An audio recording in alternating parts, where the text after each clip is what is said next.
Rave mujra పార్టీల కోసం కుర్రకారే కాదండోయ్ 4 పదుల వయస్సు దాటిన వాళ్ళు కూడా ఎగబడుతున్నారు. అపనంగా డబ్బు చేతిలో పడుతుంటే కొందరు అవినీతి అధికారులు ఇలాంటి పార్టీలతో ఎంజాయ్ చేస్తున్నారు.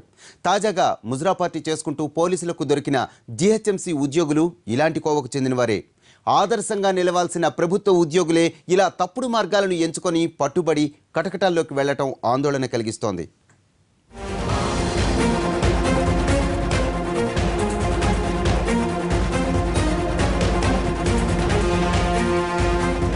డబ్బులు ఎక్కువైతే కొందరికి పిచ్చెక్కుతోందంటారు. అంతేకాదండోయ్, ఆ డబ్బు మదంతో దర్పం చూపెట్టేందుకు తహతాలాడతారు. దాంతోపాటు లైఫ్ ఎంజాయ్ చేయాలని వీకెండ్ పార్టీలకు తగలేస్తుంటారు. కష్టపడిన సొమ్ము కాదు కాబట్టి ఖర్చు చేయడానికి వెనకాడరు.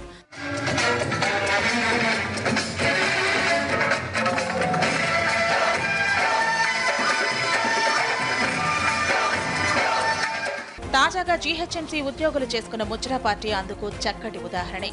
మున్సిపల్ శాఖలో కమర్షియల్ విభాగంలో పనిచేస్తున్న అధికారులు ముజ్రా పార్టీ చేసుకుంటూ అడ్డంగా పోలీసులకు దొరికిపోయారు. మాదాపూర్లోని ఓ అపార్ట్మెంట్లో ముజ్రా పార్టీ నిర్వహిస్తున్నట్లు సమాచారం అందుకున్న ఎస్ఓటీ పోలీసులు అపార్ట్మెంట్పై రైడ్ చేశారు. ఇంకేముంది, వారు విన్నది నిజమైంది. జీహెచ్ఎంసీ ఉద్యోగులు కొందరు ముజ్రా పార్టీలో నిండా మునిగి ఉన్నారు. వారంతా జీహెచ్ఎంసీ ఉద్యోగులు అని తెలుసుకుని పోలీసులు సైతం అవాక్కయ్యారు.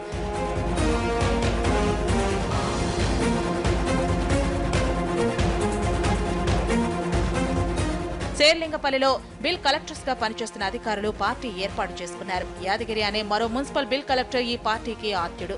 పార్టీ రంజులో ఉండగా పోలీసులు దాడి చేశారు. ఈ దాడిలో 8 మంది యువతులను పట్టుకున్నారు.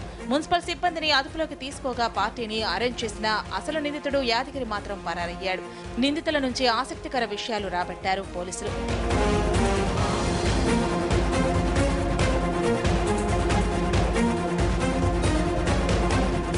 ప్రజల నుంచి అక్రమంగా వసూలు చేసిన డబ్బుతో ప్రతి 3-4 నెలలకోసారి థాయిలాండ్, గోవా టూర్లు కూడా వేస్తుంటారని తేలితే వారం రోజులు అక్కడే ఎంజాయ్ చేసి తిరిగి వస్తుంటారని పట్టుబడిన నిందితుల్లో ఒకరు చెప్పారు.